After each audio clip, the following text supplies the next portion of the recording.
Olá, boa noite, colegas assistentes sociais, norte e noroeste do estado do Rio de Janeiro.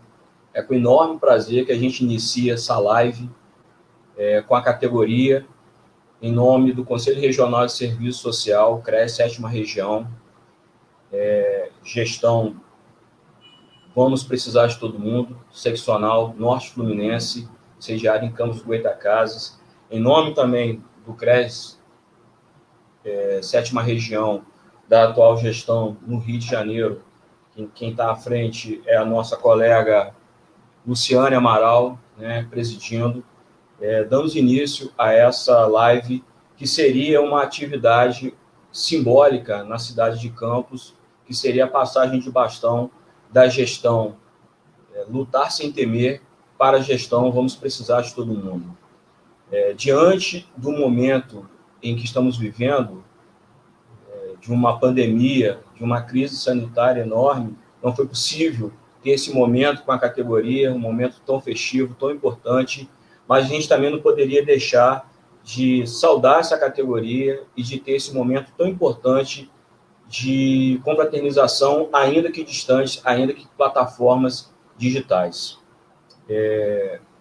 O tema de hoje, Mercado de Trabalho, Desafios ao Projeto Profissional de Assistentes Sociais, ela é fruto de uma pesquisa, de uma parceria da gestão Lutar Sem Temer, a gestão 2017-2020, com a Universidade Federal Fluminense, Polo Campus Goytacazes. Eu queria resgatar um pouco dessa história e já começar agradecendo a presença de todos aqui nessa live, mas, sobretudo, também agradecer a participação de todos os colegas assistentes sociais que fizeram parte da composição da gestão Lutar Sem Temer.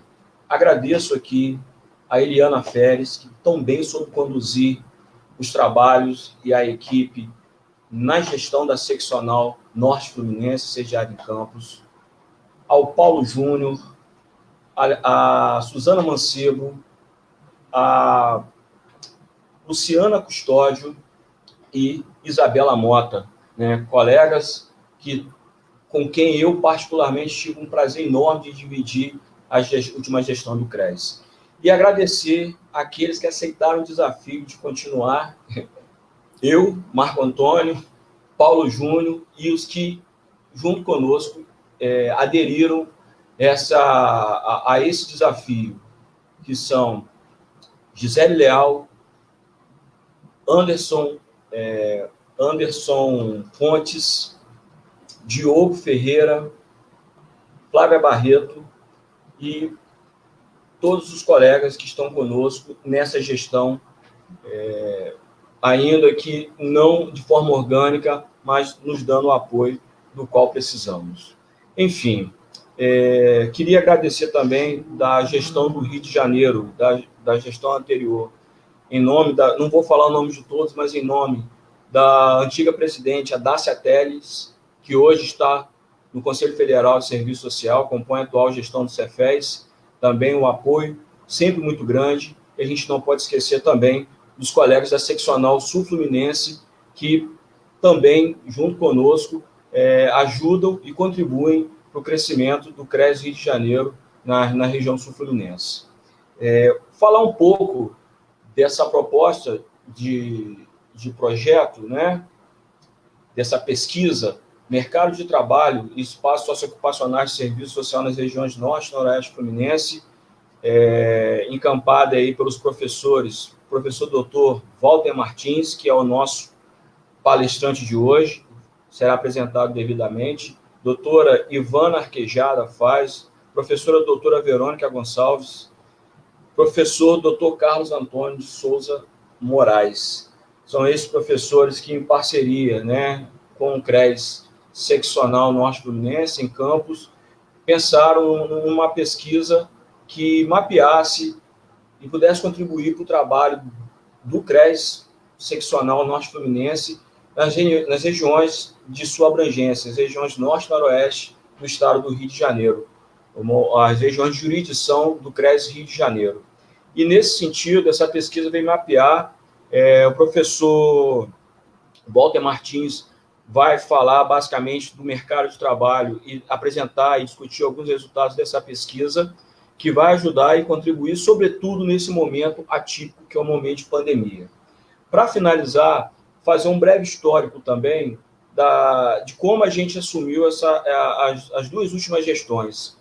A gestão Lutar Sem Temer assume um ano após o golpe de 2016, numa situação muito, muito atípica e muito ligada à perda de direitos sociais. E isso certamente afeta o trabalho dos assistentes sociais e seus diversos espaços socioocupacionais. Então, a gente assume diante de uma situação atípica da nossa história recente de democracia, e a atual gestão, a Vamos Precisar de Todo Mundo, assume um ano depois, 2 anos depois, 1 ano e meio depois, as eleições de 2018, que é uma eleição também bastante atípica, bastante questionável, e que aprofunda todas as desigualdades e todas as situações de direitos já iniciadas no processo pós-golpe. Bom, diante desse cenário, a gente ainda, para piorar a situação nesse cenário todo, assumimos diante também de uma situação atípica da nossa história sanitária, que é a pandemia Covid-19 do coronavírus. E essa discussão sobre o mercado de trabalho, ela só vem mostrar o quão importante é necessário a gente mapear essas situações do mercado de trabalho na nossa região para melhor orientar e fiscalizar o exercício profissional e contribuir não só para o crescimento profissional, mas, sobretudo, para o crescimento político dessa categoria de assistentes sociais. Então, eu me orgulho de estar à frente dessa gestão e, ao mesmo tempo, de aceitar esse enorme desafio e de poder contar com todos os colegas assistentes sociais, as colegas assistentes sociais das regiões norte e noroeste do Estado.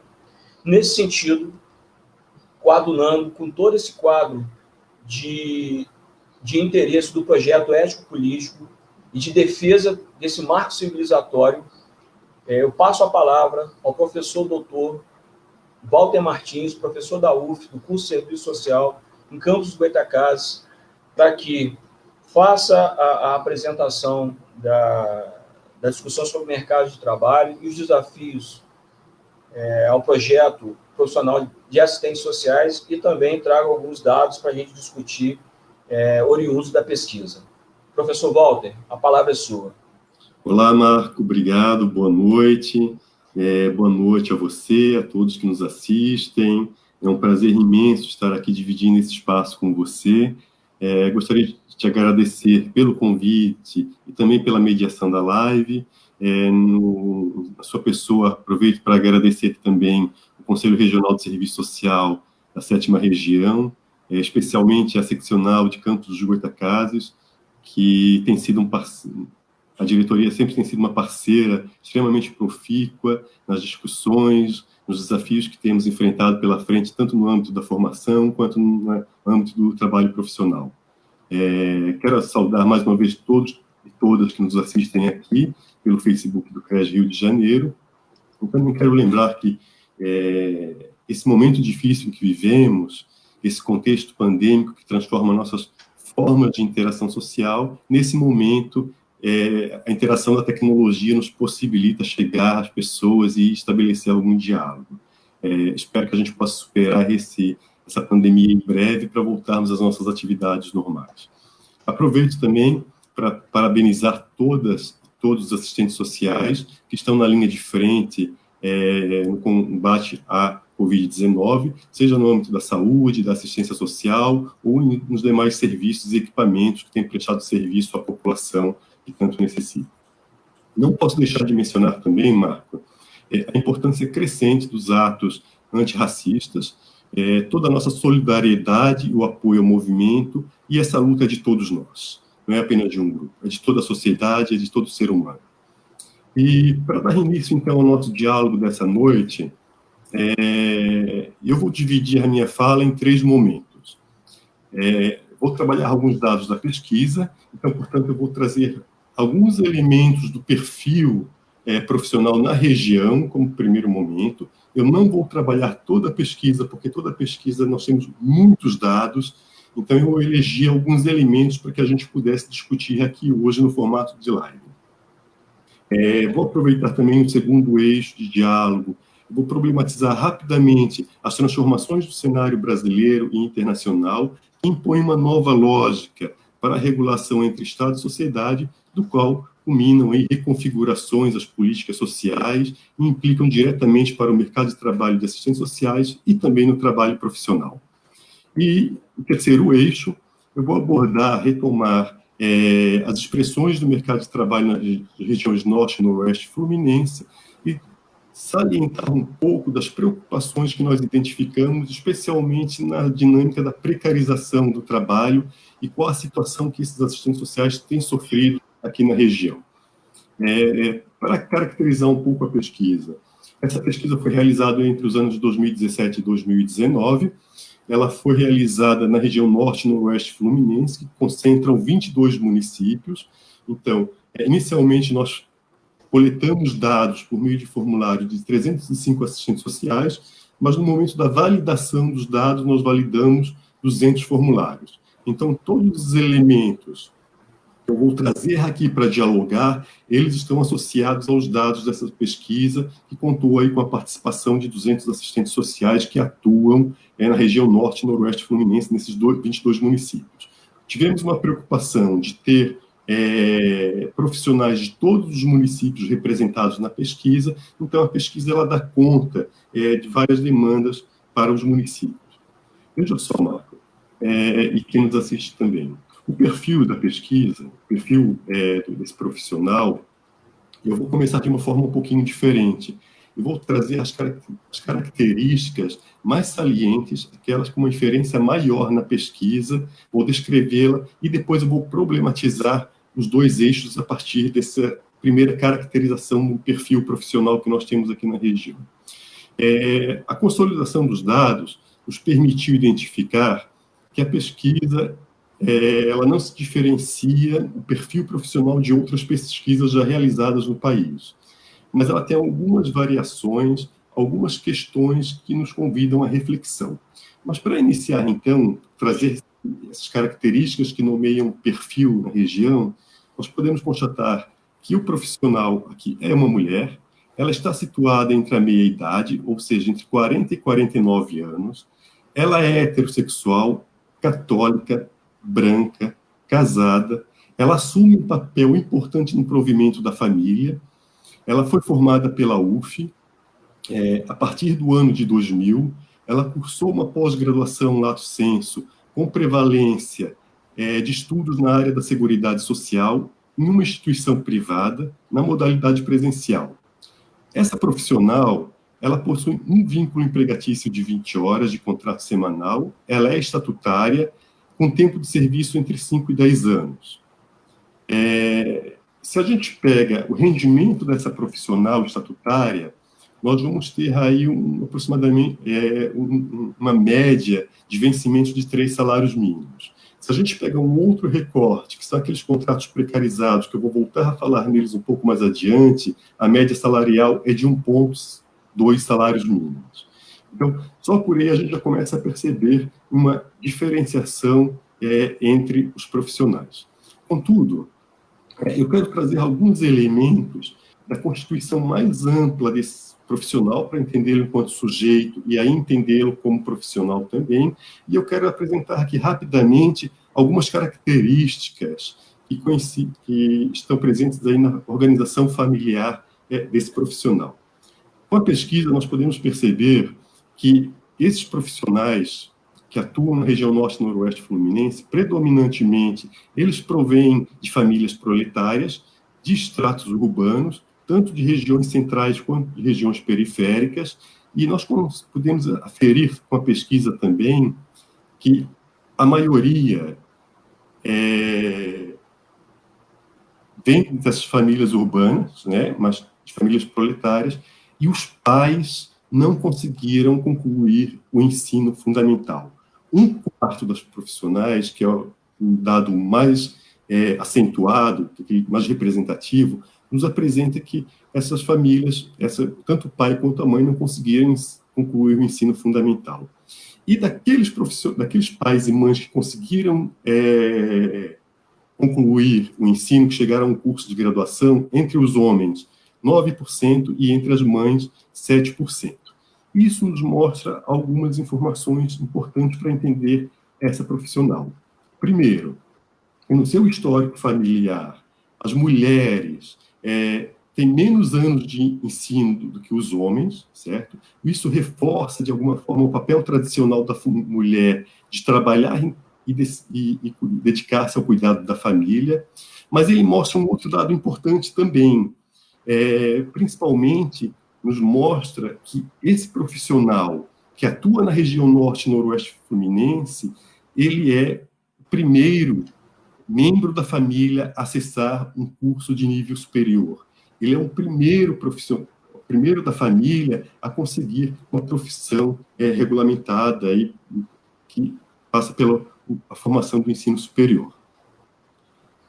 Em relação à natureza das instituições de ensino superior, nós constatamos que as assistentes sociais que responderam à pesquisa, as 200 profissionais, nós identificamos 18 instituições de ensino superior que formaram essas profissionais, das quais 6 delas públicas e 12 privadas. Entre essas 12 privadas, nós podemos constatar que 12%, 9 delas são na modalidade ensino à distância, e entre as profissionais que responderam à pesquisa, 12% delas se formaram em instituições de ensino à distância ou ensino misto. Não vou fazer uma crítica às profissionais, não é esse o foco, mas eu quero trazer um dado interessante, o crescimento exponencial do ensino à distância no Brasil e no estado do Rio de Janeiro. Apenas para ilustrar um pouco a minha fala aqui, uma preocupação que já é colocada por outros pesquisadores na categoria, somente a Universidade Estácio de Sá, ela tem 500 mil vagas autorizadas somente para o Rio de Janeiro na área de serviço social. Isso nos causa uma preocupação da criação de um exército assistencial de reserva, que pode provocar tanto o rebaixamento dos salários do profissional, que já é baixo, como também um exército de voluntariado. Eu falava que essa assistente social, esse perfil médio da assistente social na região, ela formou-se na UF. E a Universidade Federal Fluminense, ela tem um papel fundamental na região. Ela é uma universidade das mais antigas aqui na região, ela foi fundada em 62, e ela é responsável pela formação de 77 profissionais, 77% dos profissionais que atuam na região. Sobre o perfil etário dessa profissional, a pesquisa mostrou que é um perfil bastante jovem, né? E os outros segmentos de idade, todos eles se enquadram dentro daquilo que a gente chama de população economicamente ativa. Então, é uma população jovem, uma população que está em idade laboral e que atende aos requisitos da população economicamente ativa. Sobre a base do mercado de trabalho de serviço social, nós conseguimos constatar com a pesquisa também que esse mercado de trabalho que se constitui na região e, obviamente, no cenário nacional também, ele, em grande parte, ele é resultado do texto constitucional de 88, ao estabelecer a Seguridade Social como um direito social, estabelecendo a política de saúde, de previdência, de assistência e tantas outras, que colocam um horizonte de projeto de nação, cria-se um conjunto de políticas, de programas, projetos, serviços e equipamentos que vão ampliar o mercado de trabalho de assistentes sociais para além daqueles que nós já tínhamos até os anos 80. Contudo, nós vamos perceber aí algumas dificuldades ao longo dos anos 90, em função da adoção das políticas neoliberais, que vão remodelar o Estado brasileiro e vão afiançar a proteção social ao voluntariado, a responsabilidade da sociedade civil e ao individualismo, que foi um choque que tivemos nos anos 90 entre a efetivação dos princípios constitucionais e a adesão a uma política neoliberal ou horizonte neoliberal que se colocava para a realidade brasileira naquele momento. Mesmo com as dificuldades nos anos 90, nós conseguimos construir alguns avanços e começamos a consolidar um mercado de trabalho a partir desse novo marco do projeto de nação, que foi a Constituição de 88, juntamente com outro movimento extremamente importante da categoria, que é o Código de Ética, o novo Código de Ética, remodelado de 86 para o de 93, a lei que regulamenta a profissão e também as diretrizes curriculares para os cursos de serviço social, que vai vigorar a partir de 99, de acordo com o MEC. Então, mesmo com todas as dificuldades no cenário político, nós conseguimos construir alguns avanços. Nos anos 2000, nós vamos ter alguns princípios constitucionais retomados, e mais especialmente a criação do Sistema Único de Assistência Social, que vai criar um conjunto de serviços e equipamentos em todo o território nacional, ampliando o acesso da demanda, e obviamente que o assistente social, pela sua história de um trabalhador que atua nas franjas das políticas sociais, vai ser um profissional convocado para atuar na política de assistência, como já era de tradição, e nós vamos ter aí uma base do mercado de trabalho ampliada, o que vai possibilitar a contratação de novos profissionais, o que talvez explique esse perfil jovem que nós temos aqui na região também, certo? Contudo, o serviço social, como uma profissão historicamente inserida na execução das políticas sociais, ela foi uma profissão beneficiada com esse alargamento do sistema protetivo em nível social. Se nós observarmos ao longo da história, nós vamos perceber outros dois grandes momentos em que o mercado de trabalho ele se amplia, vinculado à ampliação do Estado, mas também sobre as exigências de legitimação do Estado ou de um regime político da qual se tínhamos na época. E esses dois momentos que eu coloco antes da Constituição de 88 são os anos 40, nós vamos ter ali a consolidação e a expansão do mercado de trabalho, especialmente em 49, com o Ministério do Trabalho reconhecendo o serviço social como uma profissão liberal, e em 57 a regulamentação da profissão, e os anos 60 e início de 70 que nós vamos ter a criação de um conjunto de instituições públicas, como o Banco Nacional de Habitação, as Coabs, que vai proporcionar um alargamento do mercado de trabalho para assistente social na lógica de legitimação do regime da ditadura civil-militar. Veja só. Então, as transformações do cenário brasileiro e internacional que se dão a partir dos anos 90, que vão tensionar a efetivação do mercado de trabalho e a expansão das políticas de proteção social, nós vamos começar a perceber no cenário internacional a imposição de uma nova lógica para a relação entre o Estado e a sociedade civil, que vai reconfigurar as políticas sociais e vai ter uma implicação para o serviço social também. Especialmente no início dos anos 70, justamente a década, esse perfil médio de assistência social que nós temos aqui começa a nascer, nós vamos ter também, no cenário internacional, a acentuação de uma tendência de informalização do trabalho, o aumento dos níveis de precarização da classe trabalhadora e uma maior intelectualização do trabalho também, dado pelas tecnologias de informação e comunicação.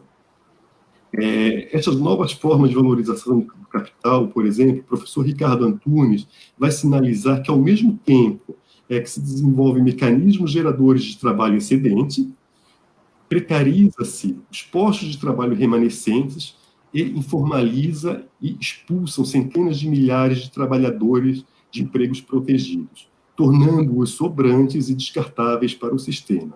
Isso vai ter uma implicação para o serviço social, já vamos ver um pouco mais à frente, mas cria-se também com essa nova organização do trabalho, numa escala gigantesca, bolsões de desempregados, o que contribui ainda mais para reduzir a remuneração da força de trabalho empregada por meio da retração de salário dos que se encontram no trabalho formal ou no emprego formal. Nesse processo, surgem novas exigências de qualificação e novas formas de realizar o trabalho também. Mais uma vez, o Ricardo Antunes vai denominar essa fase como uma nova morfologia do trabalho, onde teremos a prevalência de um trabalho atípico, terceirizado, cooperativado, empreendedorizado, voluntariado, intermitente e também uberizado. Então, nós passamos a registrar que esse movimento ele se processa com a redução dos empregos na área produtiva e com a expansão dos empregos na área dos serviços, onde o serviço social também se encontra na área dos serviços, a depender do vínculo empregatício dele. Vamos ter, então, um processo de degradação do trabalho, por meio da flexibilização e da erosão do trabalho protegido, reforçado nos últimos anos com a reforma trabalhista, a terceirização, a lei da terceirização, a lei de teto dos gastos e a reforma da Previdência, que vai precarizar ainda mais o sistema de emprego e trabalho na realidade brasileira. Esse fenômeno, ele cria uma classe mais ampla, heterogênea, complexa e fragmentada, o que se expressa nas profissões e também vai se expressar na realidade do serviço social. Então, vejam só, o desmonte das políticas protetivas do Estado, associado à devastação do trabalho protegido no Brasil, vai perpassar o serviço social em duas formas. Primeiro, a ampliação da demanda por serviços de proteção social para enfrentar as situações de desemprego de longa duração, de subemprego, de trabalho informal, de trabalhos sazonais. Esse contingente de pessoas que foram expulsas do mercado de trabalho, da proteção dada pelo trabalho formal, eles vão buscar nos serviços públicos forma de sobrevivência. E aí nós vamos ter um primeiro dado importante para pensar o serviço social, que é a intensificação do trabalho. Associado a essa intensificação do trabalho, eu vou passar agora para as expressões do mercado de trabalho, do serviço social na região norte e noroeste fluminense.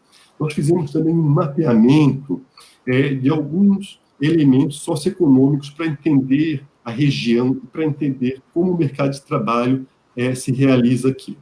E para compreender esse panorama mais amplo, que interfere no mercado de trabalho profissional, o cenário regional nos mostra alguns dados preocupantes.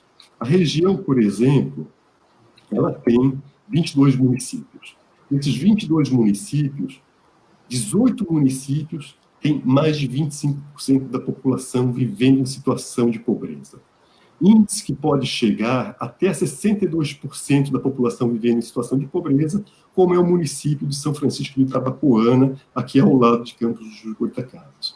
Então, a região ela apresenta fortes traços de uma cultura do campo que se mescla com hábitos urbanos também. A região ela nunca viveu uma diversidade de base industrial, a não ser a produção agrícola, pecuária, de serviços, que são mais expressivas na região noroeste fluminense.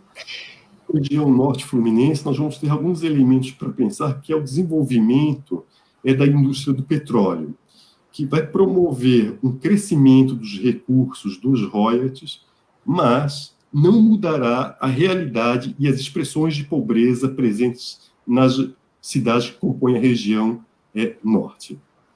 Esse contingente de pessoas vivendo em situação de pobreza, por falta de renda, recorre aos serviços socioassistenciais, que gera uma ampliação da demanda nos serviços de proteção social e provoca ainda uma maior intensidade do trabalho profissional. Expressa no atendimento aligerado, e aí nós vamos definir aqui a intensidade do trabalho, ela tem a ver com a maneira como o trabalho é realizado, o ato do trabalho é realizado. O trabalhador, ele é exigido algo a mais dele, um empenho maior, seja um empenho físico, seja um empenho intelectual, seja psíquico, ou mesmo a combinação de todos.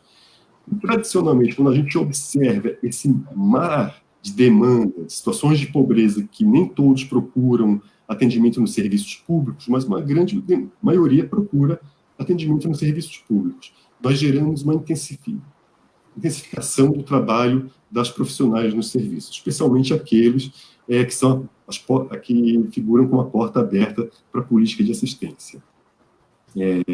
Sobre o profissional ser um trabalhador assalariado, o mesmo ele sofrerá com as transformações no mundo do trabalho, onde essa morfologia do trabalho ela se dá com a precarização que passa a corroer não somente as condições de trabalho desse profissional, mas é tamanha a precarização que ela passa a corroer também as condições éticas e técnicas para a realização desse trabalho.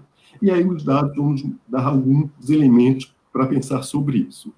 Primeiro, para que a gente entenda um pouco essa inserção do profissional enquanto sujeito, enquanto trabalhador, esse profissional, como qualquer indivíduo da classe trabalhadora, precisa vender sua força de trabalho para sua manutenção. Tanto que a pesquisa pontuou que 48% das assistentes sociais são chefes de família, são as responsáveis diretas pelo sustento da família. No outro campo, conglomera aí 52% que não assumem a chefia do lar, da família. A participação do rendimento dessa profissional é essencial para a manutenção das despesas e das necessidades da família.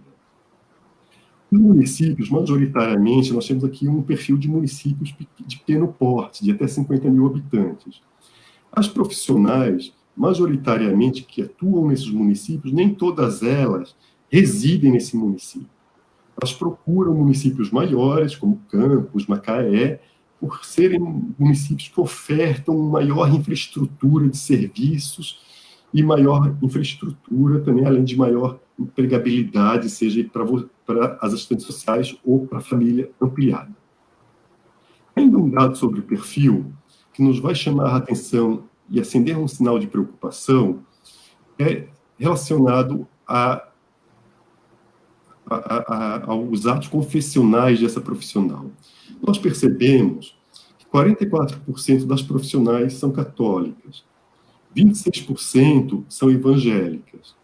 E se nós somarmos todas as denominações cristãs, nós vamos ter aí na região 86% das profissionais que confessam uma religião cristã, seja ela pentecostal ou neopentecostal.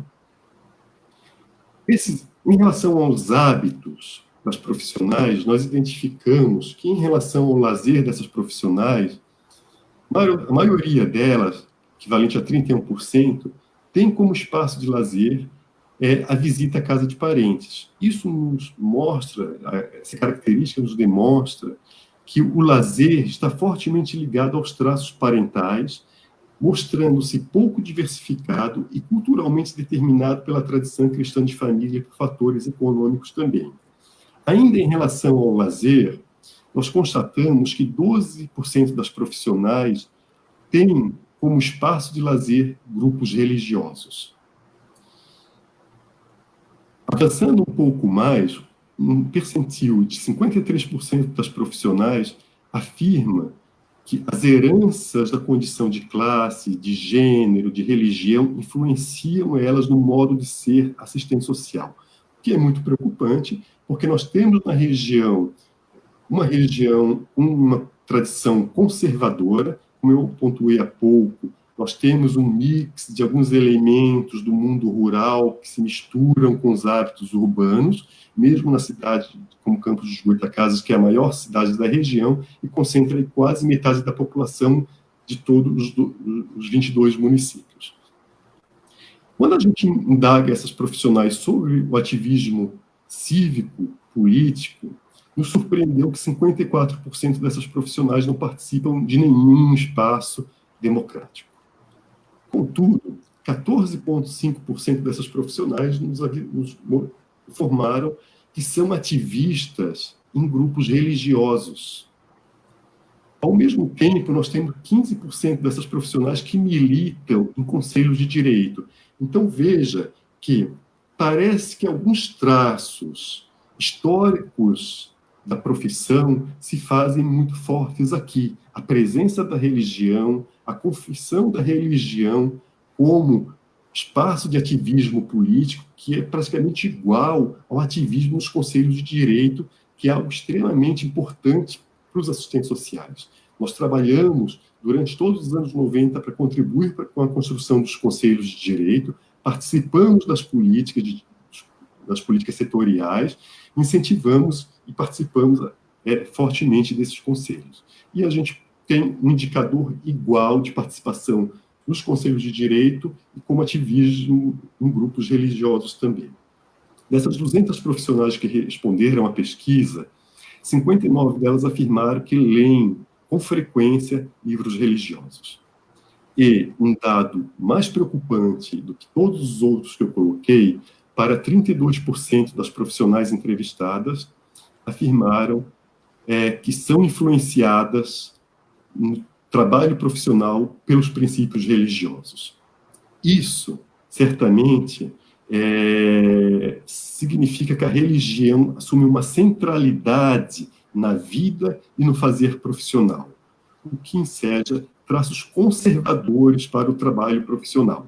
Obviamente que eu não estou generalizando para todos, né? Mas há uma fração importante na região que assume princípios religiosos como influenciadores da prática profissional.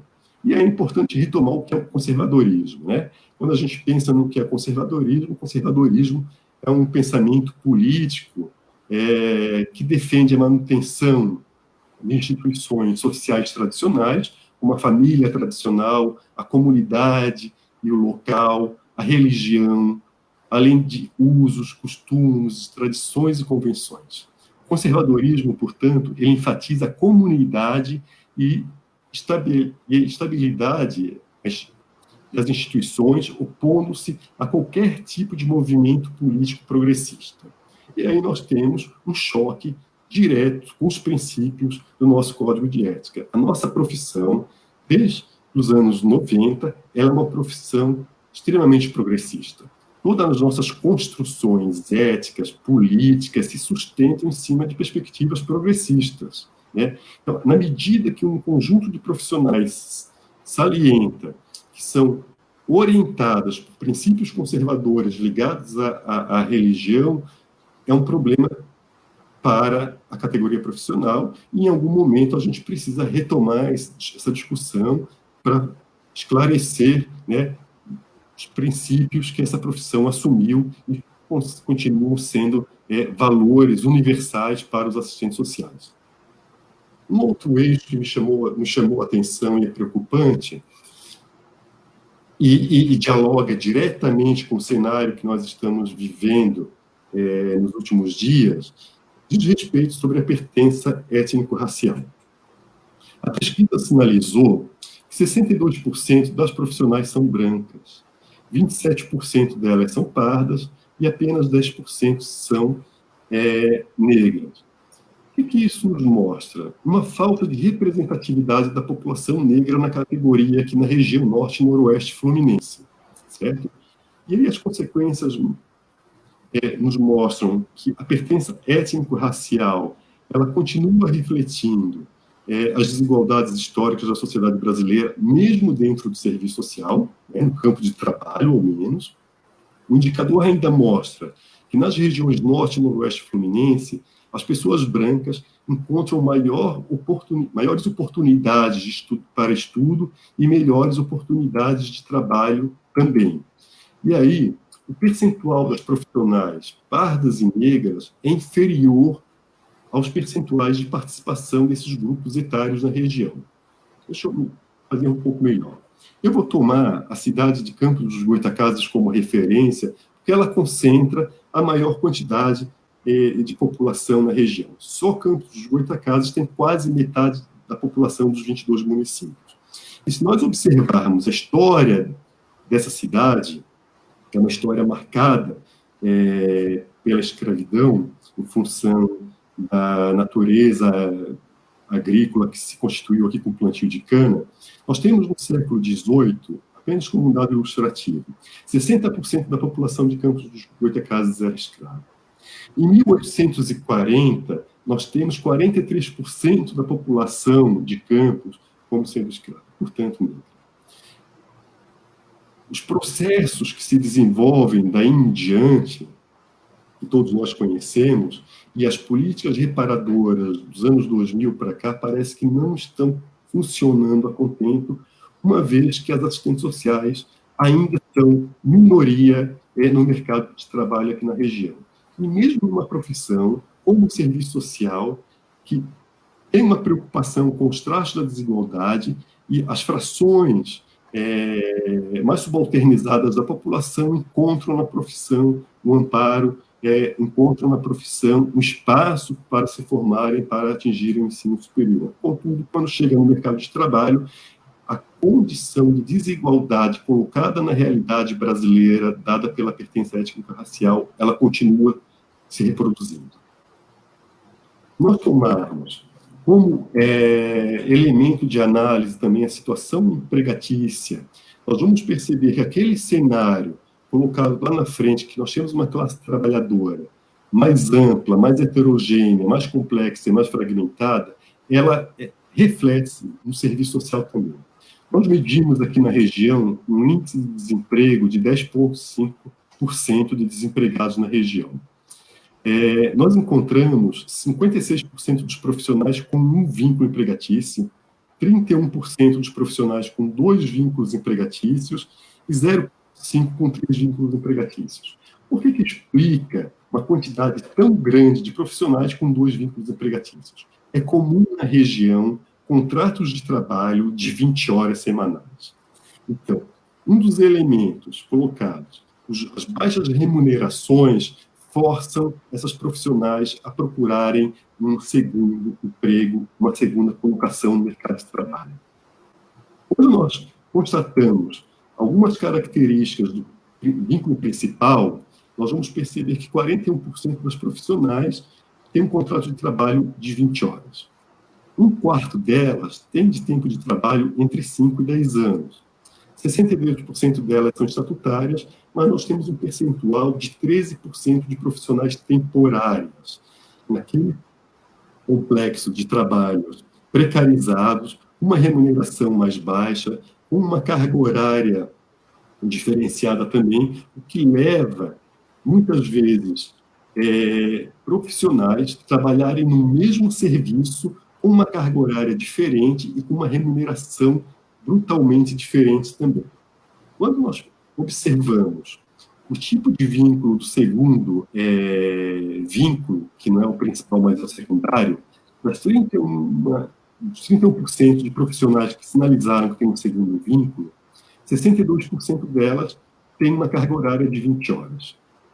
É interessante que no segundo vínculo, elas têm um pouco mais de tempo de trabalho, entre 10 e 15 anos. Possivelmente, elas colocaram esse vínculo com maior tempo de serviço como segundo vínculo e não como principal, provavelmente por conta da remuneração. Mas isso indica também que, ao longo do tempo, mesmo empregadas, as profissionais elas seguem na tentativa de conseguir uma segunda vaga de emprego. E um dado interessante, dessas profissionais que têm um segundo emprego, 84% delas exercem um serviço social. Então, exercem um serviço social no primeiro vínculo empregatício e no segundo vínculo empregatício. Mas nós encontramos também um leque de ocupações, mas muitas delas vinculadas à área da educação, como professoras, auxiliar de turma, auxiliar de classe, mas para além desse complexo vinculado à educação, nós temos outros trabalhos precarizados também, como cuidadora de idosos, como vendedora de produtos, dessas marcas Natura, essas marcas que exploram a mão de obra, sem nenhuma garantia trabalhista, mas também mão de obra de lojas de comércio. Em relação à carga horária e o tipo de contrato, nós podemos constatar uma heterogeneidade bastante expressiva e diversa nesses dois indicadores. Primeiro, que em relação à heterogeneidade dos contratos, nós encontramos 5 regimes distintos de contratação. Como eu falei para vocês, muitas vezes as profissionais trabalham no mesmo serviço e têm um regime de trabalho, um regime de contratação e um regime de carga horária distintos. Entre os regimes de contratação, nós identificamos que prevalece o regime estatutário, com 62% das profissionais. Encontramos também CLT, tanto CLT no setor público quanto CLT no setor privado, certo?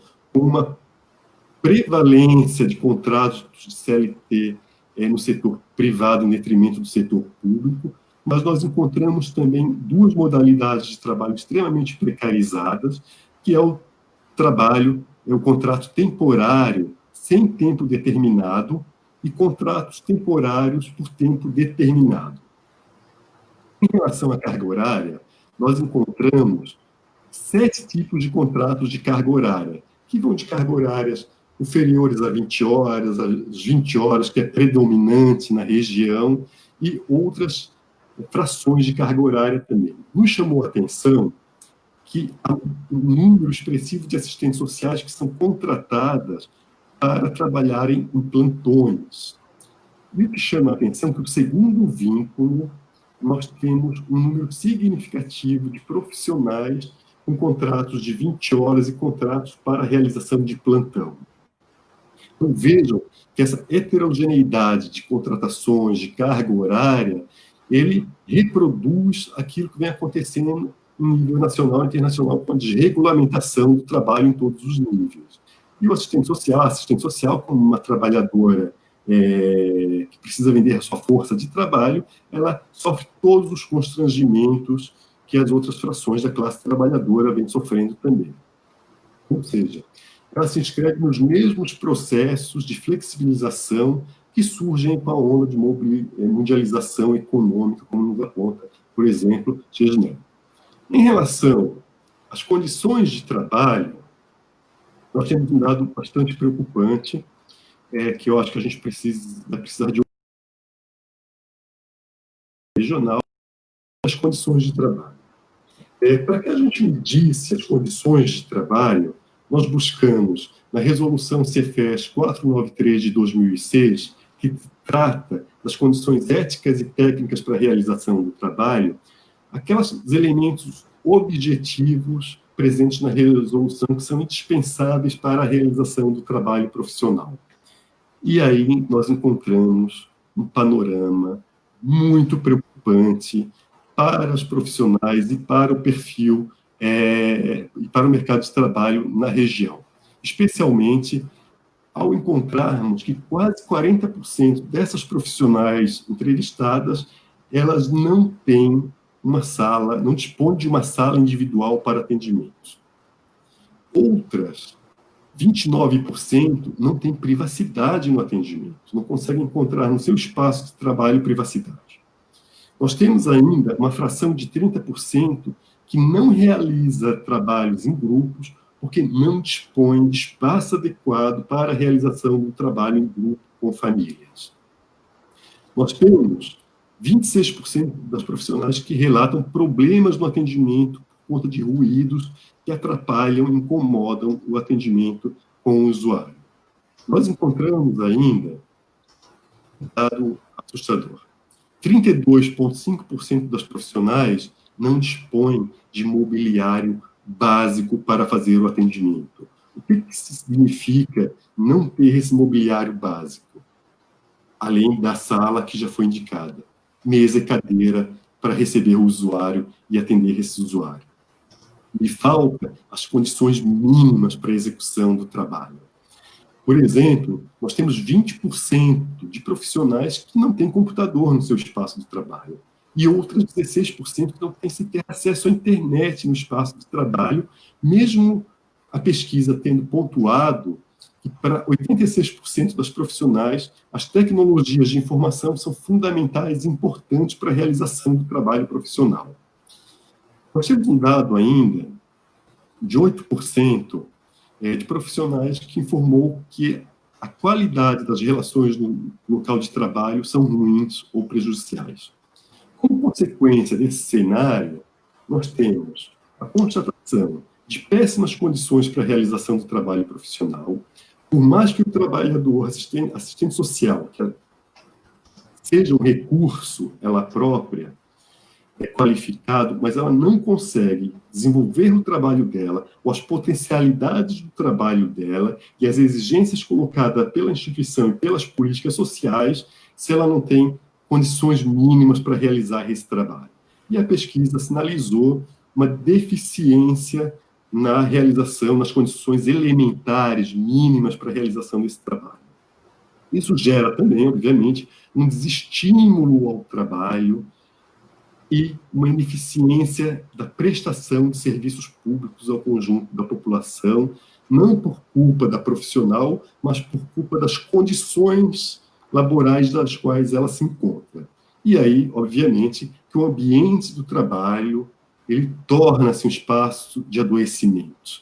E nós já temos outras pesquisas na área que têm demonstrado um adoecimento de assistentes sociais por conta das condições precárias de trabalho. Além disso, nós procuramos identificar alguns elementos sobre a autonomia relativa dessas profissionais também. E aí nós constatamos um outro dado bastante preocupante. 19% das profissionais que responderam ao inquérito, à pesquisa, apontam que não têm autonomia no seu local de trabalho para desenvolver projetos de trabalho. E, para aquelas que informaram que têm autonomia, 38% delas reclamaram que rotineiramente servem tem algum tipo de interferência na execução do trabalho, sofrem algum tipo de interferência. E essa interferência no trabalho das profissionais, ele é cometido especialmente pela gerência geral, seguido, em ordem de importância, pela gerência imediata e também por partidos políticos. E aí eu gostaria de lembrar rapidamente, nas eleições de 2016, para prefeito e vereadores em toda a região, ao acompanhar nossos alunos em campo de estágio, e as denúncias que foram realizadas também, e isso surgiu inclusive inquérito na Polícia Federal contra alguns prefeitos e agentes públicos, do sequestro de benefícios socioemergenciais, de benefícios financeiros, dos serviços socioassistenciais nas regiões, em benefício de partidos políticos e de candidatos. Cestas básicas foram subtraídas do Centro de Referência de Assistência Social, benefícios financeiros, como o cheque cidadão, foram subtraídos também da competência profissional das assistentes sociais e dado à mão de pessoas que eram candidatas a vereadores, e isso foi utilizado como moeda de troca. Uma velha e conhecida forma de compra de votos que a gente achava que havia sido extinta, mas ainda se faz presente, e isso impacta diretamente nas condições de efetivação do trabalho profissional.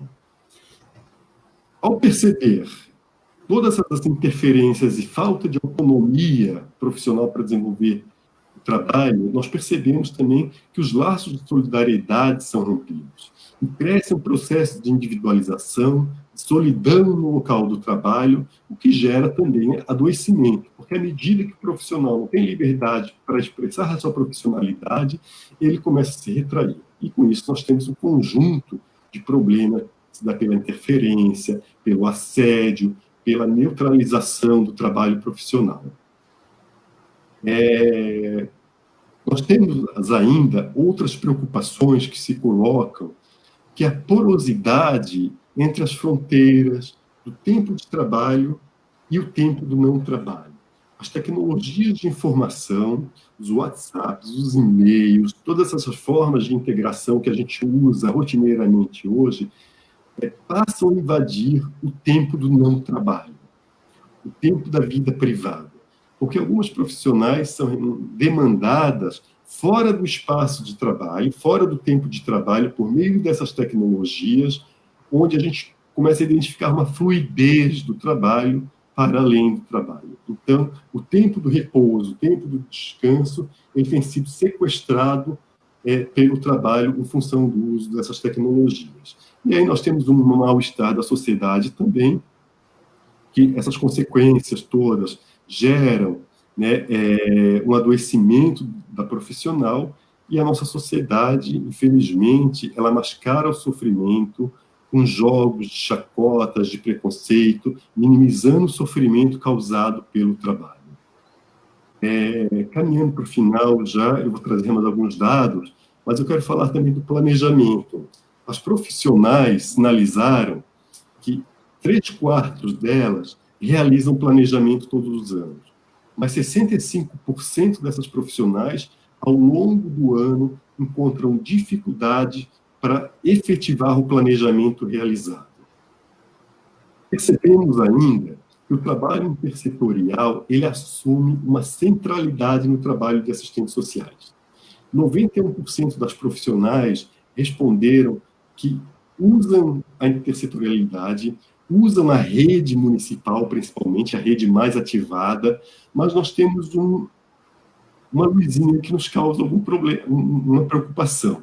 Essas profissionais que utilizam a intersetorialidade, os serviços, as políticas presentes no município, elas nos informam, 77% delas, que a construção do mapa da rede não é uma autoconstrução. Elas se utilizam de conhecimentos que elas têm no cotidiano do trabalho para ativar a rede de apoio ao acompanhamento ou o atendimento dos usuários. O que muitas vezes pode causar um problema, porque alguns serviços que não são conhecidos por essa profissional podem contribuir para o atendimento e acabam não contribuindo. E entre os profissionais mais contactadas na rede intersetorial, o serviço social ainda estabelece um diálogo com outras assistentes sociais na rede. As assistentes sociais pesquisadas informaram que dos profissionais que elas mais dialogam na rede intersetorial são outras colegas assistentes sociais, para 81% delas. Os demais profissionais que aparecem na pesquisa são pedagogos, médicos e enfermeiros. Uma percentual bastante baixa. O diálogo no trabalho intersetorial ainda é entre colegas. E aí nós percebemos ainda uma precarização das condições de trabalho dada pelos vínculos laborais, pela remuneração, pelas condições de trabalho. E aí eu gostaria de retomar rapidamente o Antunes, quando ele coloca que nós vivemos uma morfologia do trabalho em escala global. Essa morfologia em escala global ela é crescente e ela apresenta novas formas de realização da lei do valor, de acordo com Marx. Reconfigurando os mecanismos complexos de extração do mais-valor, tanto nas esferas da produção material, quanto nas atividades imateriais, estas crescentes e constitutivas das cadeias globais de produção, onde um novo proletariado de serviços é altamente precarizado, tem o seu trabalho intensificado e permeia a informalidade também. E é esse proletariado de serviços, no âmbito do trabalho material, que o serviço social se localiza também aí em diálogo com a sociologia do trabalho. Nós podemos consultar também a professora Raquel Reicheles, ela tem desenvolvido alguns estudos sobre essa morfologia do trabalho profissional, e ela vai sinalizar que essa morfologia do trabalho social ela está diretamente ligada às metamorfoses da questão social, que reconfigura as demandas, agrava outras demandas e impõe novas determinações sociais aí para a realização do trabalho profissional. Então, vejam que o Estado, com todas aquelas transformações impostas pelo neoliberalismo, ele passa a ser tensionado pelos interesses do capital sem fronteiras e financiarizado, e isso passa a tensionar também as políticas sociais, os trabalhadores e a forma como o serviço social realiza o seu trabalho. E aí, eu acho que no título da nossa live, nós temos aqui as formas, né? Como enfrentar esse desafio? É claro que o momento que a gente vive é um momento muito difícil.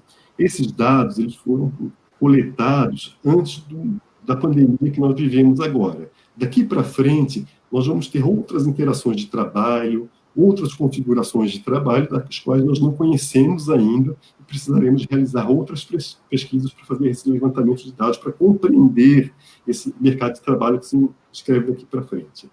Mas a história nos ensinou algo extremamente importante, que as formas de libertação, elas não se dão no âmbito da individualidade, elas se dão no âmbito do coletivo. Né? O Paulo Freire já falou lá na Pedagogia do Oprimido que o homem não se liberta sozinho, o homem se liberta em comunhão com os outros homens. Se nós observarmos a história da luta sindical, que conseguiu conquistas importantes para a classe trabalhadora, eu não vejo uma outra saída que, se não for pela coletividade também. Não necessariamente pelos sindicatos, mas apoio os sindicatos interclassistas. Eu acho que os assistentes sociais pouco têm se vinculado e participado do movimento sindical, mas nós podemos criar outros espaços também de diálogo e de fortalecimento desses profissionais, porque sozinhos eles não conseguem lutar contra esse nível de precarização do trabalho que se encontra hoje na região.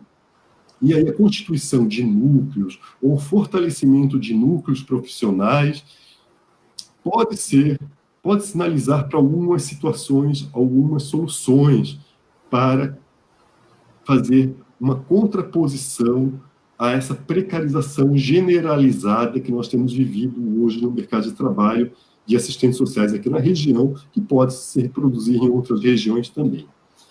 Marco, não sei se eu fui rápido demais, eu trouxe alguns elementos da pesquisa, dos quais nos apresentavam assim questões delicadas para a discussão, que passa pelo conservadorismo, pela intensificação do trabalho, são questões mais amplas também. O relatório da pesquisa, nós estamos na revisão final, nós vamos disponibilizá-los ao Conselho, e aí o Conselho pode publicizar também esses dados, e a gente pode voltar em outros momentos para aprofundar um pouco mais os dados e problematizar outros dados dos quais eu não trouxe aqui nessa live de hoje. Com você, Marco. Bom, eu estou, sim, enquanto membro do Conselho Regional de Serviço Social, representando também aqui a gestão, quem cede aviso não quer vitória, do Rio de Janeiro, do CRES-SED, né, através das pessoas aí, da presidente Luciane Amaral e da vice-presidente Ana Paula Cardoso, representando o CRES seccional Norte Fluminense, sediado em Campos, responsável pela orientação e fiscalização do exercício profissional nas regiões Norte e Noroeste. Me sinto orgulhoso de estar aqui nessa live e dizer, Walter, que essas falas... Isso porque o relatório não está concluído, né? Você traz elementos importantes para o debate.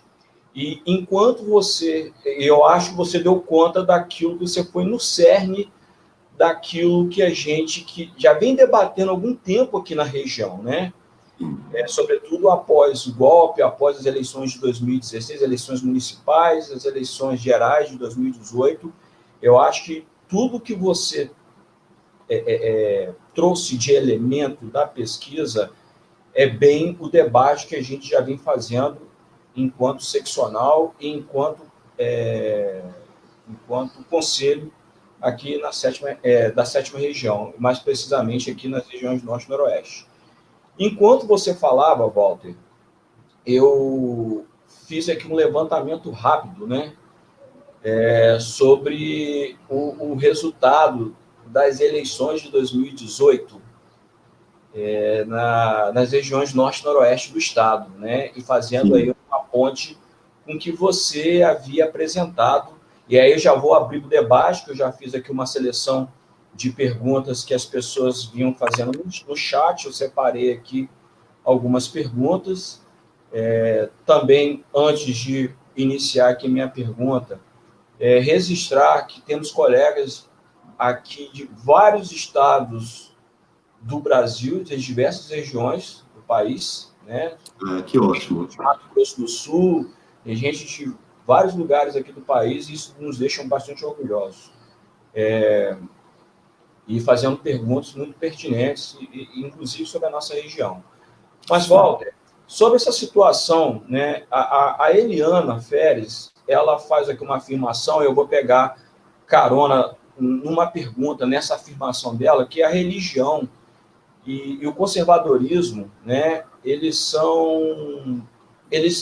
interferiram diretamente no resultado das eleições em âmbito nacional. E nas nossas regiões norte e noroeste, isso não foi diferente. Só a título de curiosidade, dos 13 municípios da região noroeste, 6 deles, quase a metade, elegeram o atual projeto, né, que está no poder, com mais de 70% dos votos. E na região norte, dos 9 municípios, 2 elegeram o atual projeto com mais de 70% dos votos. Ora, eu estou falando de uma região que são 2 regiões, são polos educacionais e que formam assistentes sociais, conforme você citou aí na pesquisa. É impossível não analisar que, por toda essa gama de informações, sobretudo do campo da adesão religiosa, e aí religião está no campo da esfera privada, mas é um dado importante para a gente analisar, porque hoje a religião, apesar de ela ser um elemento da esfera privada, hoje ela se espraiou pelo espaço público. Né? Hoje ela determina, inclusive, como que o Estado vai se comportar perante a sociedade. Né? E esses são dados importantes. Eu queria que você analisasse como é que você analisa esse impacto da religião do ponto de vista político, também no campo da formação. Como a formação ela pode contribuir também para o debate dessa formação política desses profissionais. Porque você também cita agora, no final, da pouca adesão desses profissionais no campo sindical e no campo da participação política. Né? E esses aspectos, esses dados, eles remetem a um período da nossa existência enquanto profissão que já se pensava ter sido superado. E aí a gente vê que o projeto ético-político, ele não é hegemônico na base da categoria. Não há nenhum problema com o projeto. É como que ele é assimilado por essa categoria. A gente tem um projeto progressista, sobretudo no campo da formação, mas no exercício profissional, sobretudo nesse momento em que esse trabalho ele é precarizado, a gente tem profissionais que caminham numa direção contrária. Como que você avalia esse desencontro entre discurso e prática profissional diante desses processos que nós estamos vivendo no país? Eu não sei se você quer começar a responder, se você quer que eu faça um bloco de perguntas. Eu não sei como é que nós estamos de perguntas. Nós temos aqui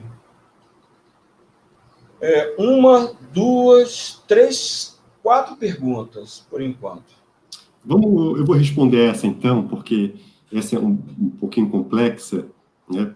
E aí depois a gente parte para as outras perguntas. Historicamente, o serviço social, ele surge no século passado como uma necessidade da expansão do capital, né? A Igreja Católica ela vai ter um papel fundamental na organização da profissão, porque ela viu interesse nessa profissão também, para se legitimar e recuperar aquele espaço que ela havia perdido no Estado. Mas a população brasileira é uma população que professa a sua fé, e quanto a isso não há problema nenhum de qualquer pessoa professar a sua fé, mas como você falou, a fé ela deve ser professada no espaço privado, no espaço da casa, no espaço da comunidade, mas não no espaço público. E quando nós percebemos, por exemplo, que 32% das assistentes sociais assumem que os princípios religiosos orientam o seu trabalho profissional, isso é muito preocupante, porque por mais que na graduação, hoje, no ensino, a gente tente desconstruir o espaço privado e o espaço público como espaços diversos, onde as relações são diferentes também, nós temos um estudante, um egresso, com fortes laços da religião, que muitas vezes, ao longo da vida, da conta da classe, do extrato de classe do qual ele participa, a religião sempre teve uma centralidade muito forte. Né? O pensamento mágico que às vezes não consegue um serviço de saúde, ele recorre ao pensamento mágico, seja na religião, nas curanderias, e isso é um valor muito forte para a sociedade brasileira. Contudo, esse valor tão arraigado e tão forte de um conservadorismo, ele vai atravessar a formação profissional e também o trabalho profissional. E parece que nós estávamos conseguindo separar o que era espaço público do que era espaço privado. Mas as últimas eleições dos últimos anos nos sinalizou, principalmente a eleição de 2014 e de 2018, que a religião tem um papel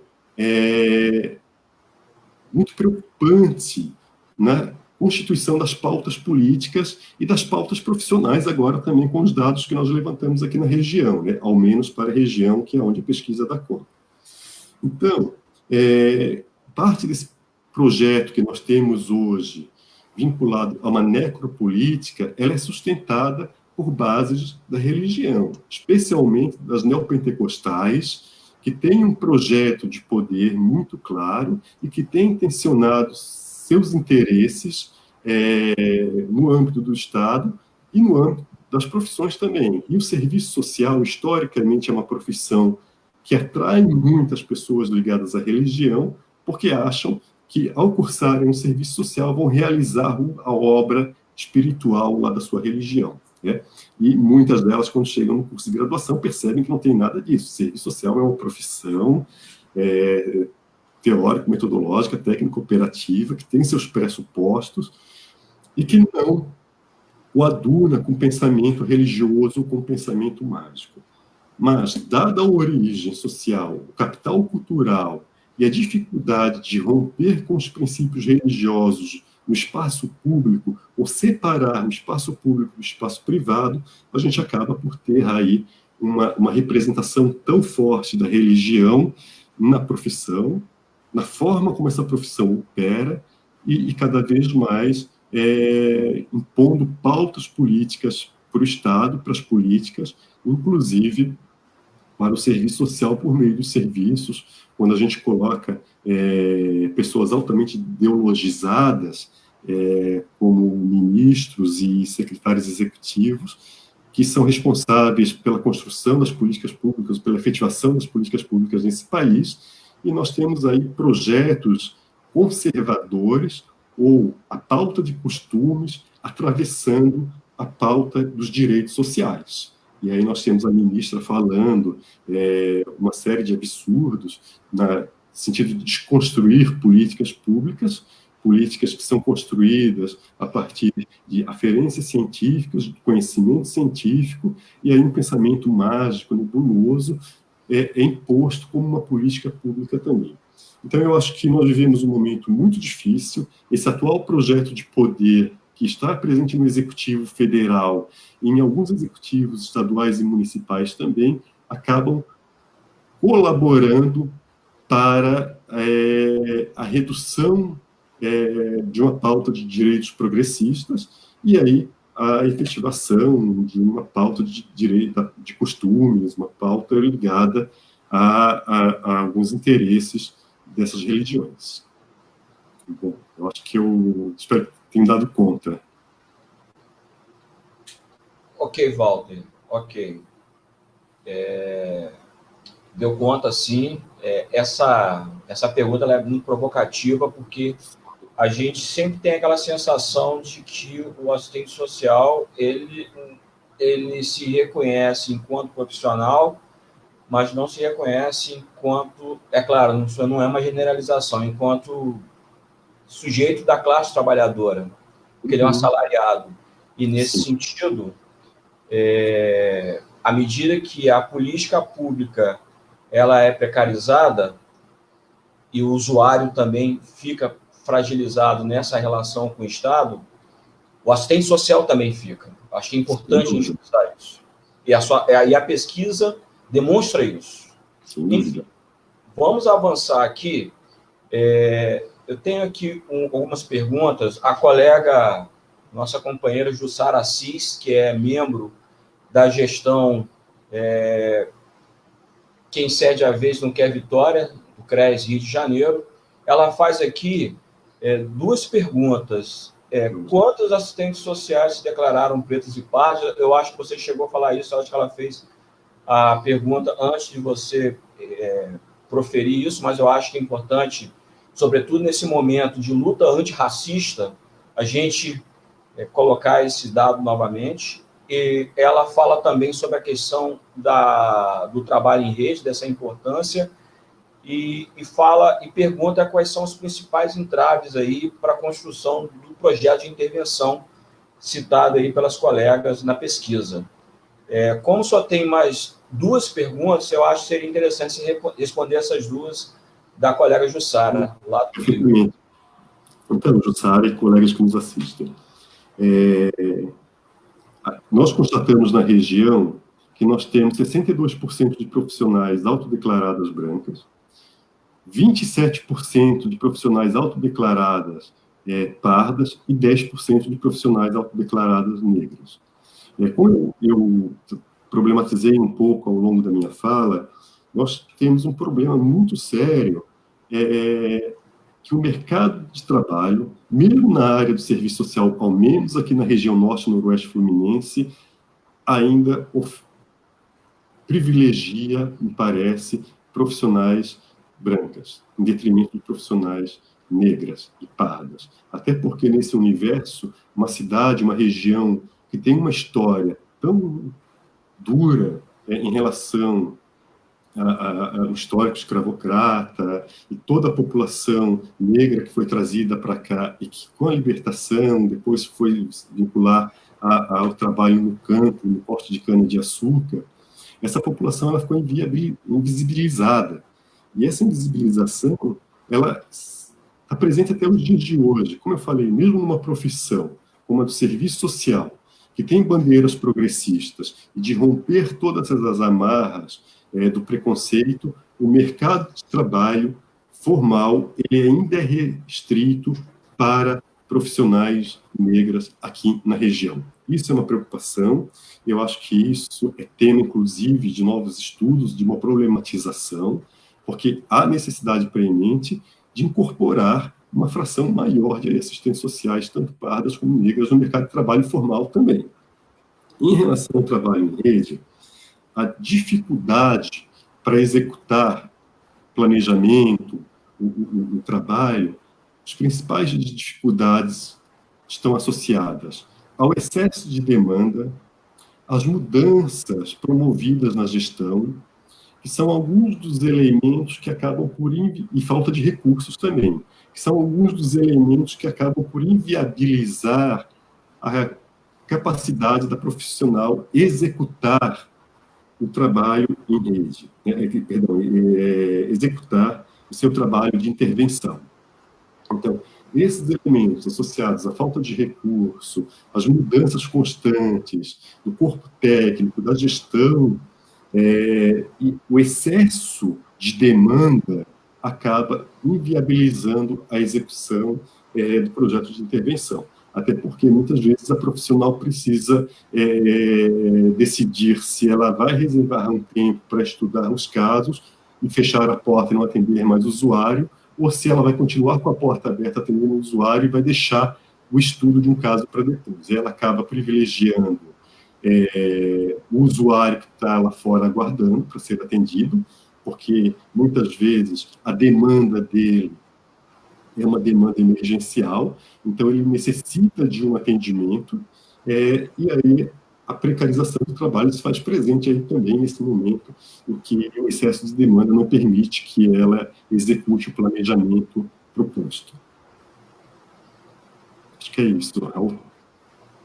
Espero ter respondido a Jussara. Ok, Walter, muito bom.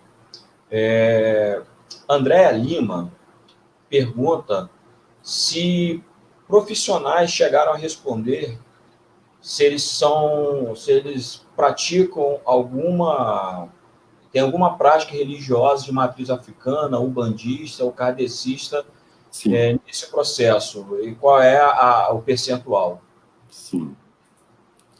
A umbandista, as regiões afro-brasileiras, Curiosamente, apenas 1,5% dos profissionais manifestaram que professam uma religião de matriz afro-brasileira. Sobre a religião espírita, se não me falha a memória, nós temos 13% que informaram que professam a religião espírita, aquela religião ligada ao kardecicismo. Mas me chamou muita atenção esse dado, que apenas 1,5% das profissionais expressaram que confessam de uma religião de matriz afro-brasileira. Para a região, me surpreendeu, porque eu esperava encontrar um percentual maior, né, em função das origens da região, da formação sócio-histórica da região, e da presença do povo negro na região também, com suas tradições, mas isso mostra também um dado que é imposto à população como um todo, né? A cultura branca, a cultura da beleza branca, a cultura da religião branca, que acaba sendo imposta para esses grupos étnico-raciais também, é uma chave explicativa para perceber um número tão irrisório de colegas que professam religiões de matriz afro-brasileira, por exemplo. E aí nós temos também aquelas religiões espíritas ligadas ao kardecismo, que essa pesquisa não mostra isso, mas nós temos dados de outras pesquisas que nos mostram que muitas dessas pessoas que professam o kardecismo, elas muitas vezes se auto-intitulam católicas e frequentam as duas matrizes religiosas, né? Se sentem bem num centro kardecista, fazem trabalhos, às vezes, são poucas que assumem o espiritismo como uma religião. Acho que eu respondi a Andréia. Ok, Walter, respondeu sim. Walter, eu acho que, assim, eu já fui informado aqui que a nossa live ela já está caminhando para o final.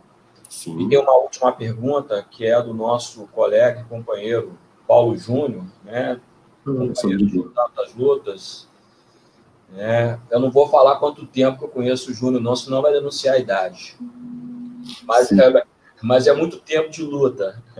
Movimento estudantil no serviço social, depois formado.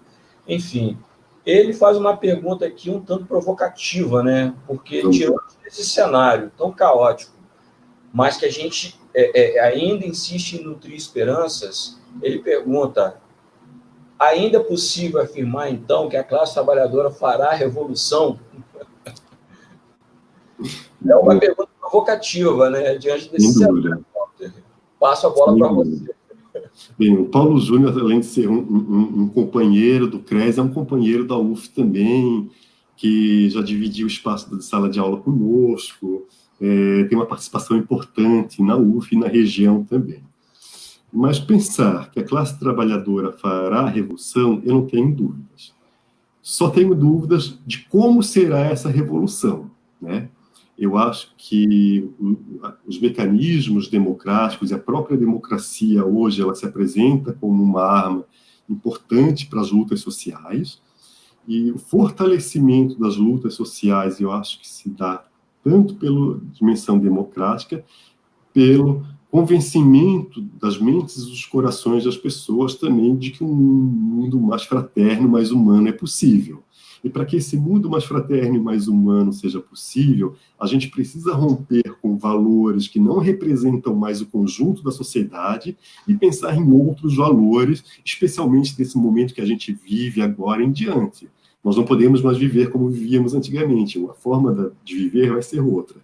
Agora, pensar na ruptura, como alguns teóricos marxistas, do qual a gente estuda, e pensam, eu não sei se vai ser o caminho. A ruptura não vai ser pelas armas, vai ser por essa ruptura para uma outra sociedade de um dia para o outro. Isso é uma construção, isso depende, obviamente, do convencimento das pessoas de que um projeto de sociedade melhor do que a que nós vivemos hoje é benéfico para todo mundo. E isso é uma construção difícil, lenta, que requer muito trabalho de base, muito trabalho com as pessoas mais subalternizadas, por exemplo, que são aquelas que mais sofrem, são aquelas que não têm nada a perder, né? Porque na luta de classes, o trabalhador é o único que não tem nada a perder. A única coisa que ele tem é a força de trabalho dele, que ele vende. Se ele não vender, ele vai ter dificuldades com a sobrevivência. Então, esclarecer esse trabalhador de que uma sociedade melhor, mais humana, mais justa, ela é possível, eu não tenho dúvidas que o caminho é por esse. Agora, essa revolução, como eu falava, talvez ela tenha uma outra feição que não seja mais como a Comuna de Paris, onde os trabalhadores tomaram Paris, cercaram Paris e criaram ali uma república temporária naquele período que a gente lê lá no Manifesto do Partido Comunista. Acredito piamente numa outra sociedade, um novo modelo, mas uma construção democrática, por via do esclarecimento, do diálogo, do argumento democrático que deve orientar tanto o trabalho do assistente social como nossas lutas, e vem orientando desde sempre nossas lutas no campo democrático. Eu acho que é isso. Ok, Walter. Só tem uma última pergunta, e aí eu vou pedir para que você faça as considerações finais também, porque o tempo já está ficando exíguo. Uma provocação aqui do nosso colega Fagno Pereira. Walter, em sua pesquisa, mostrou, fora os heterossexuais profissionais que se dizem LGBTQI, ou se declararam dessa forma? Sim. Qual foi o percentual? Ele pergunta também, se você tem isso. Eu tenho aqui, mas eu preciso buscar aqui no arquivo que está aberto. Aqui. Entre os heterossexuais, a gente teve uma autodeclaração de 94,5%. Bissexuais, 1%. Homossexuais, 3%. E pansexuais, 0,5%. Mas uma maioria esmagadora ainda entre os profissionais heterossexual. Então, nós temos um percentual bastante baixo de pessoas que se autodeclaram a sua sexualidade como bissexuais ou homossexual, ou também aqui essa categoria nova que surgiu, que é o pansexual. Ótimo, ótimo, Walter. Walter, eu queria que você fizesse suas palavras finais, né, para a gente, infelizmente, encerrar essa live, que dá vontade de ficar aqui a noite toda, né, ouvindo você. Sim. E já de antemão agradecer mais uma vez pelo aceite de estar conosco. Perfeitamente. Bem, eu acho que o tempo que vivemos é um tempo difícil, é um tempo de muitos desafios que nos impõem repensar uma série de estratégias, tanto por conta do contexto pandêmico que vivemos, mas também por conta desse contexto da necropolítica que tem devastado o Estado brasileiro e tentado construir aí uma outra, uma ruptura democrática. Nós precisamos, mais uma vez, unir as forças de esquerda em função de um bem comum, né? Reorganizar as nossas pautas, as nossas lutas, tanto da esquerda como da categoria dos assistentes sociais também, para que a gente possa superar esse momento difícil e, mais uma vez, não desanimar. A gente não pode convalescer no momento de luta, porque os desafios são imensos, a realidade está posta, a gente não pode se acomodar e se confortar com essa realidade que é imposta hoje para a classe trabalhadora, para os assistentes sociais que compõem essa classe trabalhadora também. Então, eu acho que, mais do que nunca, nós precisamos renovar nossos laços de afetividade, nossas bandeiras de luta e trabalhar por essa luta, colocá-la em marcha para a construção de uma sociedade um pouco melhor do que essa que nós vivemos hoje, ou muito melhor do que essa que nós vivemos hoje. Em síntese, é isso. Eu não vou me alongar muito, porque eu acho que o tempo está concluindo também do sistema. Quero agradecer imensamente ao Conselho Regional de Serviço Social, especialmente a seccional de Campos dos Goytacazes, a pessoa da Eliana Feres, que foi uma parceira incondicional para a realização dessa pesquisa durante a gestão dela, que antecede a sua gestão, Marco, aqui na seccional. Sem a participação da seccional e do Conselho, certamente nós não teríamos conseguido dados tão expressivos como os quais nós conseguimos, que vão possibilitar aí um conjunto amplo de reflexões para além dessas que eu trouxe hoje, que vão subsidiar não somente o trabalho nosso no projeto de formação, mas certamente vai subsidiar o Conselho nas suas ações também.